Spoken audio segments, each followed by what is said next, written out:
Hi again, everybody. Welcome to Inside Golf. I'm Harry Donahue. Today in Newtown Square, Pennsylvania, beautiful Aronimink Golf Club.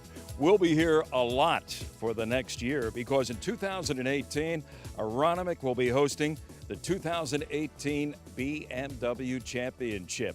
It's the third leg in the FedEx Cup Series. 70 players who have survived to that point will try to make it to the final 30, the final week at the Tour Championship. Speaking of Aronimink, it was designed by the legendary Donald Ross. Number of courses in the area were, one of them being the Union League at Tarsdale in Northeast Philadelphia. And earlier this summer, I had the chance to be on hand when they unveiled a beautiful monument statue in dedication of the great Donald Ross. We'll take a look back at that ceremony. But coming up next, this is our 20th year of Inside Golf, and I'll be talking to one of the prior hosts of the show, Ed Abrams. It's all next on Inside Golf. Inside Golf, now celebrating its 20th season, is presented by Destination Montco Golf.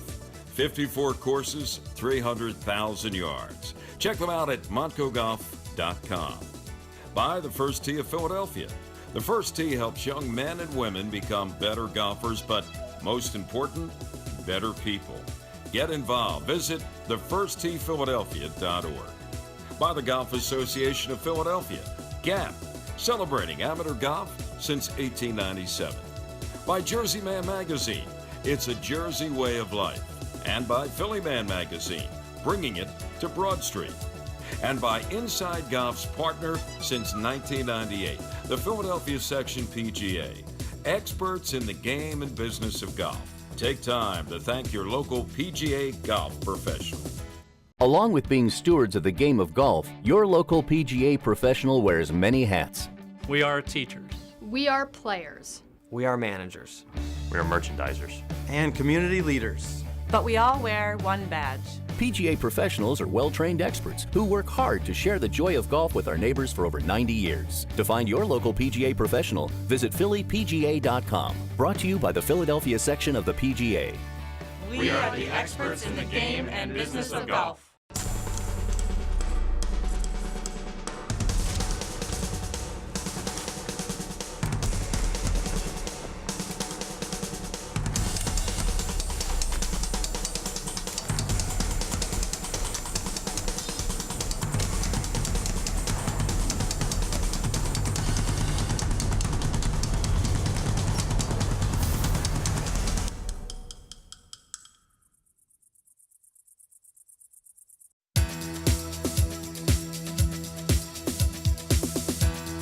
Welcome back to Inside Golf. This is our 20th anniversary show. Hard to believe, Harry, as they say. And this gentleman here, Ed Abrams, was there from day one. Ed, good 20 years ago. Harry, always great to see you. Ed and I have spent a lot more time than 20 years together at KYW. Both of us now enjoying our relaxed retirement days. But tell us your takeaway from the early days of Inside Golf. I mean, the first memory that always comes back to me is day one. And we were at Reading Country Club.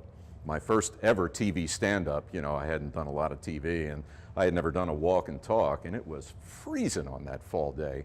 And for some reason, the lavalier microphone was acting out, the portable mic, so we had to hardwire me with this cold wire running down my pants leg, and I had to do a walk. TMI. Yeah, really. Well, believe me, I'm glad we're inside today because, it was just painful. Take after take after take, and I'm trying to get comfortable, and I don't know if I ever did. But talk about take after take after take. We have some video, I believe, of you trying to give former Channel 3 anchor Pat Shiraki, good close friend of both of ours, some sort of a lesson in a bunker. And it was, well, let's put it this way, you've had better days in a bunker. I think I have had better days, Harry. Yeah, I mean, we took advantage of video mulligans once in a while. I mean, the big question is down through the years how many PGA professionals have taken advantage of video mulligan. I always tell them that's the magic of television.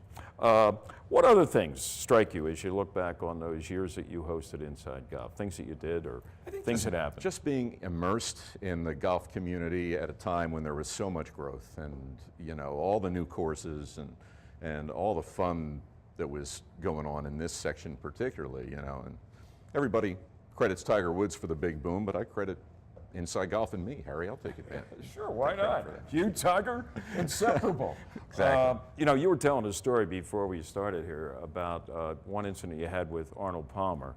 It may not have been directly related to Inside Golf. It was, I think, as your days at KYW got a chance to ride in a helicopter with Arnie. Yeah, the guy who brought the Bell Atlantic Classic to this area, he liked KYW, and he said, hey, come on out.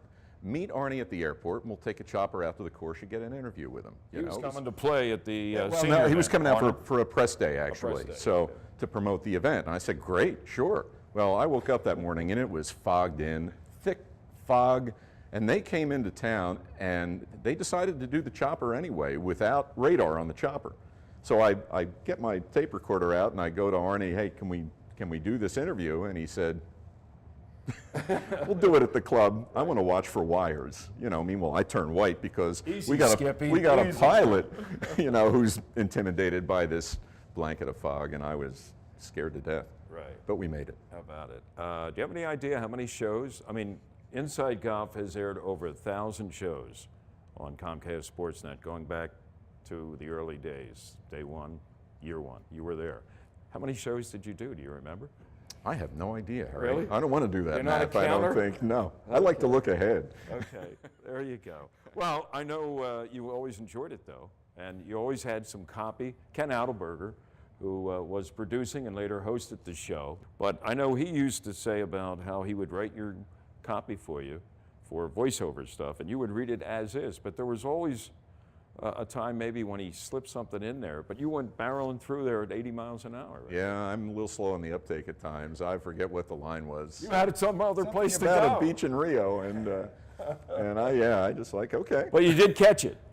You did say, wait a minute, that's not really what we should be saying. You know, we had a lot of fun. I mean, that's the bottom line. And whether you were on a golf course or doing the voiceover in the studio at CCI, I mean, it was always fun. I mean, if it wasn't, you wouldn't still be doing this. That's right. You know, there were various segments, still are, from that first year of Inside Golf that you used to do, and now I do them. The teed-off panels we used to do. You were a member of that panel I was early a on. panelist. That's right. Now I've moved up to the big chair. But the other thing that we used to do with Tom Karpus, we Golf still Rules, do that, baby. Golf Rules. And, you know, these were things I get a big kick out of. I'm sure you did too. Oh, I love Tom's stuff, you know, and he was learning as we were learning, because obviously he had no TV background either, but he did a terrific job. Yeah, he is. And of course, he has his signature out, which is? Golf Rules. He was the man, and he still uses that. And we want to congratulate him for moving on to a big job after years at Kennett Square. He's going to be joining the Champions Tour. So congratulations to, maybe Inside Golf had something to do with that, do you think? I think so, Harry. I took credit for the golf boom. You can take credit for Tom's career. Absolutely, Tom. You can send that check too. No. You know, I came across an old article that Joe Logan wrote about you when you were always trying to become like golf's next big entrepreneur when it came to something else that you could do. What are you doing these days? Are you still involved in? I'm sleeping in, Harry. I know you're sleeping in, yeah. Yeah, playing a little more golf, doing a little more volunteering, doing a lot of sleeping. Okay. And I have a website I update every day. Thanks for asking. It's called dealtrackergolf.com, where we check the deals in golf equipment and accessories online every day. So right. you can, I'm trying to become a better self-promoter as I get older, too. This guy always had an idea. They didn't always take off, but he was always thinking about I'm really the good next at big spending idea. a lot of time for no money and chasing my tail with a golf swing, too. You know, I'm good to doing see a little you. more of that. Great to see you, as Thanks, always. Ed Abrams. Folks, if you've been a viewer for 20 years, you got to go back to day one, year one, when Ed was the You don't host really want to do that. of Inside Golf. We looked a little bit younger, just a little bit. We're here at North Hills Country Club, the Founders Room, one of Ed's favorite holes, number 19, and we'll be back in a moment with more. Stay with us. Congratulations to Inside Golf for your 1000th episode from all your friends here at CSN Philadelphia. You've been great partners, and we look forward to many years to come. Success requires hard work. No way around it. Realize timing is key. Be willing to push yourself. Stay in control. Trust technology to support you. My father once said, "Doesn't matter what you do in life, just be the best at it."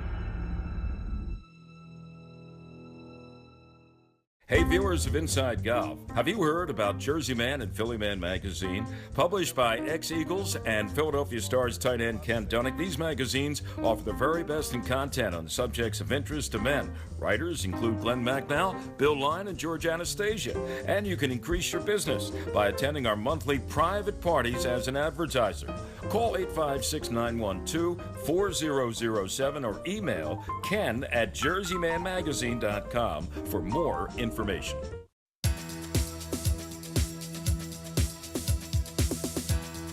You have been selected to do the restoration of this Donald Ross golf course.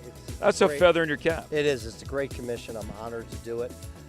Wants to do a great job here. I mean, he wants to really bring it back and restore this to the glory that Donald Ross first created. Welcome back to Inside Golf. You know, a little more than 3 years ago, we came to the Union League Golf Club at Tarsdale to take a look at the restoration project with the man who was doing it, the golf course architect, Stephen Kay. And now we're back here at the Union League at Tarsdale to take a look at a very special piece of art. It is a 7-foot-high sculpture of the golf course architect, Donald Ross. So tonight, we celebrate and commemorate one of the most important figures in U.S. golf history, Donald Ross. So this evening, we sit here on a wonderful evening. We'll look at the beauty of this restored course, the renovated clubhouse, and we see the results of the investment that was made. Well, the man who is responsible for all things Union League, whether it's golf or not, is Jeff McFadden, the general manager. Almost 20 years now, right, at the Union League, Jeff? Yes, thanks, Harry. And I think I moved to Philadelphia just when you got on television, so I've been watching you for these last 20 years. So well, I appreciate that. Thanks for everything you do for the game of golf in Philadelphia. And we're just so happy with the great results here at Tarsdale. And, you know, we have over 450 golf members. We're trying to get more people into the game of golf. And it's really just a terrific golf course that has come back alive, and with the dedication of the Donald Ross statue and the homage that we're going to pay to Mr. Ross by keeping his masterpiece in perfect condition is really going to help the game of golf here in Philadelphia. Absolutely. I think I mentioned to you earlier today, this was almost like bringing something back to life. The iconic Tarsdale Frankfurt had kind of fallen on hard times. 3 years ago, all of a sudden, the Union League and Jeff McFadden to the rescue. Well, golf is, you know, it's a different world today. It is. You know, if I always say, if my father came to one of my baseball games, I would have been shocked.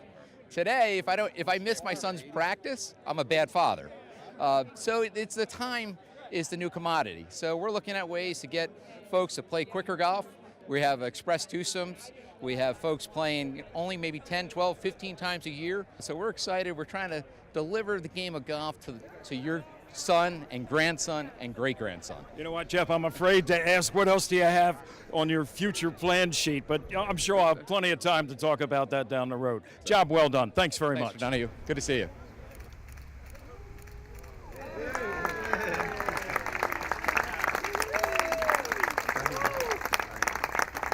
The artist is Chris Collins. Chris, first of all, congratulations.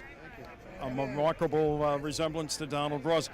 What did you do to study Mr. Ross through photographs, etc., to come up with this perfect work?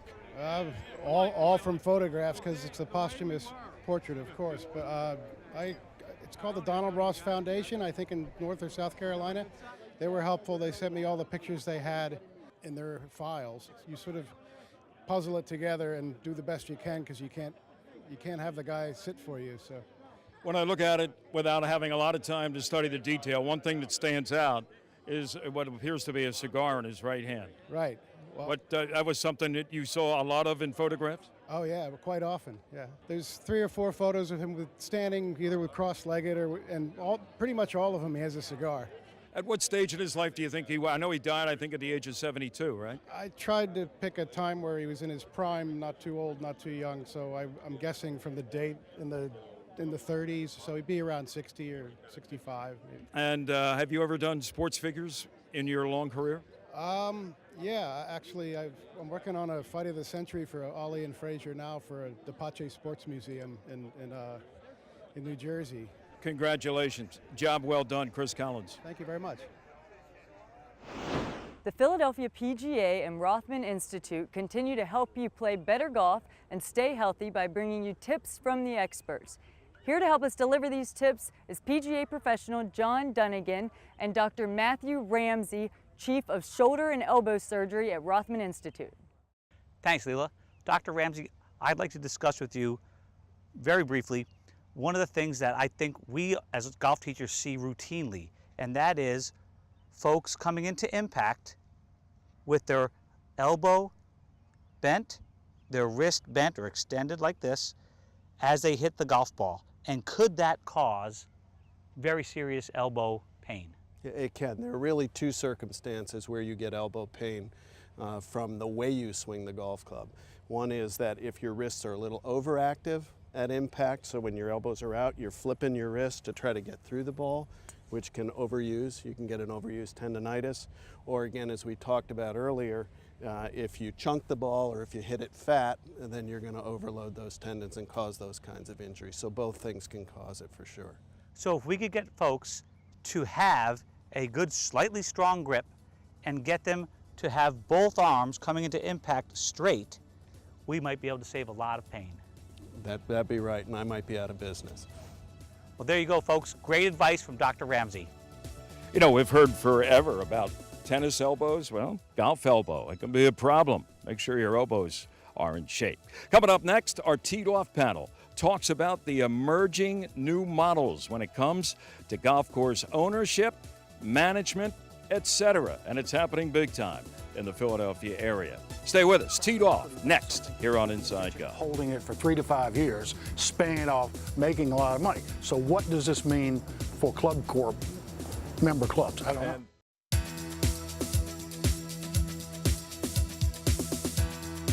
And welcome back to Inside Golf. This is our Teed Off panel, and today we're in Bluebell, Pennsylvania at the beautiful Bluestone Country Club. You know, you're thinking about an outing perhaps. You can have outings here that accommodate up to 120 players. Programs can be tailored by their excellent staff for a group's specific needs.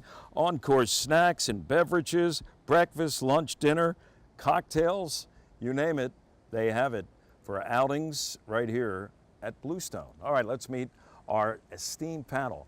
From myphillygolf.com and no stranger to Teed Off, Mr. Joe Logan. Good to be here. Speaking of no strangers, Leela Mackey is back. Leela is on the staff of the Philadelphia Section, PGA of America.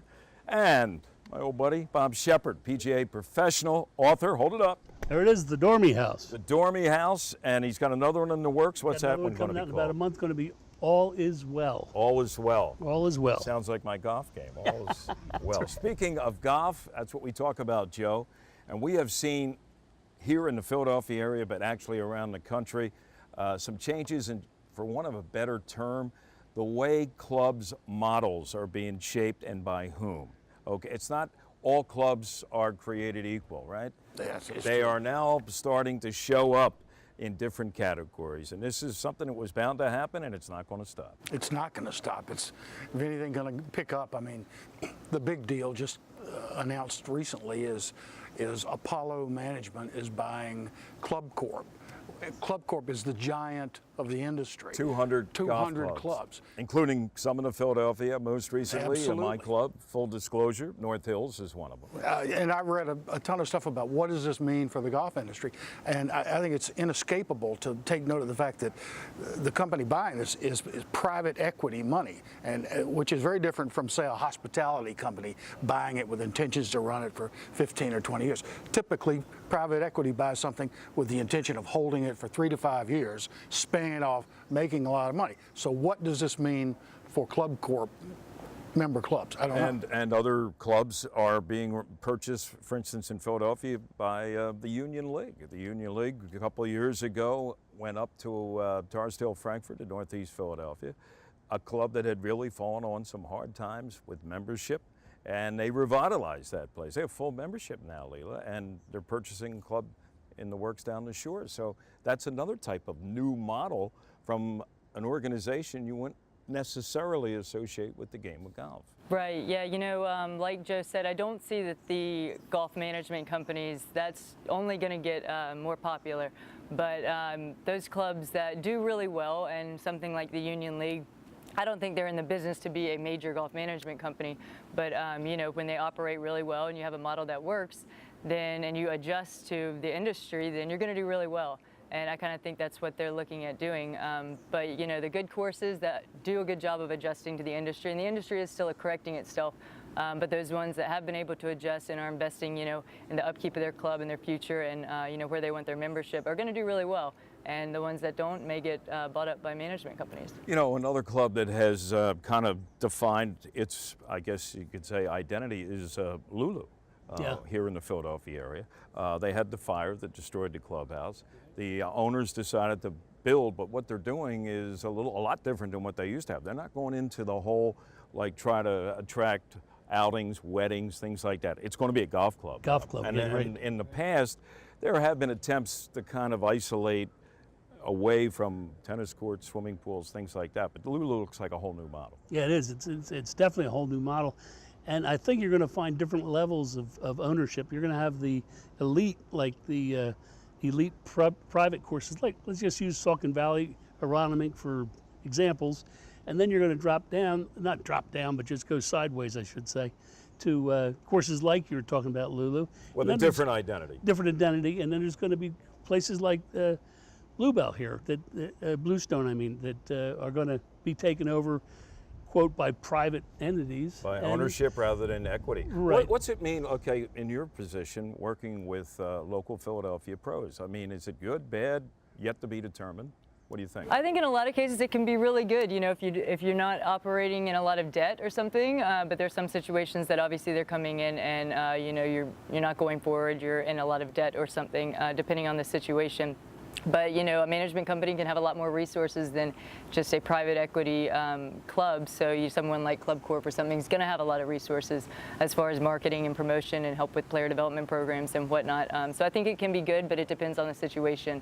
Just because a management company's bought it doesn't mean it's problem solved. And no, and I think your point is well taken, Joe, about, you know, that basically a bottom line comes into play a lot quicker with a company like Apollo Global Management than it would, you know, 300 members and saying, well, let's just change our board of directors and maybe things will turn around. You're not going to get that chance, maybe. It's going to turn around or else, I guess, is what I'm saying. Yeah, I mean, they don't buy these things to hold them for a long time. No. They buy them to make money. Well, nothing stays the same, and we're going to find that out in a hurry just in Philadelphia golf here in the next short period of time. Lady and gentlemen, thank you very much. Inside Golf comes back in just a moment. Located in Bluebell, just a short drive from Plymouth Meeting, Bluestone Country Club offers a setting that's close at hand but feels like a world away. Bluestone offers a championship caliber golf course, practice facilities including a large driving range, separate chipping and putting areas, and a staff of PGA professionals. At the Country House at Bluestone, you'll find excellent food, superb service, and an outstanding setting. Their expert staff will assist in planning your next event, whether it's a wedding or simply a luncheon, dinner, or cocktail party. Check out Bluestone's variety of membership options. Much more than a golf course, Bluestone is a community. My favorite core value is sportsmanship, integrity, and honesty. Respect, seeing what they do differently that I do. Courtesy. I like helping people a lot. Integrity and perseverance are one of the big ones that are my favorite. So. The first tee of Greater Philadelphia, where golf is more than a game.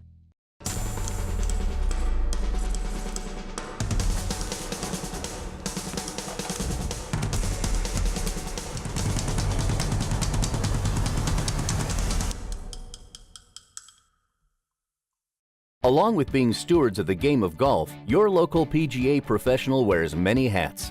We are teachers. We are players. We are managers. We are merchandisers. And community leaders. But we all wear one badge. PGA professionals are well-trained experts who work hard to share the joy of golf with our neighbors for over 90 years. To find your local PGA professional, visit phillypga.com. Brought to you by the Philadelphia Section of the PGA. We are the experts in the game and business of golf.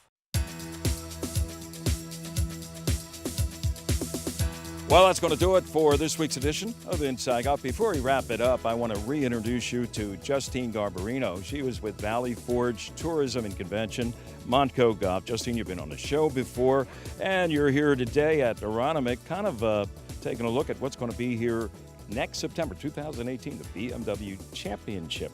Big event, obviously, at the end of the tour season. Best players in the world, 70 of them will be right here. Big event also for Montgomery County Golf. That's right. We're so excited to welcome the BMW Championship.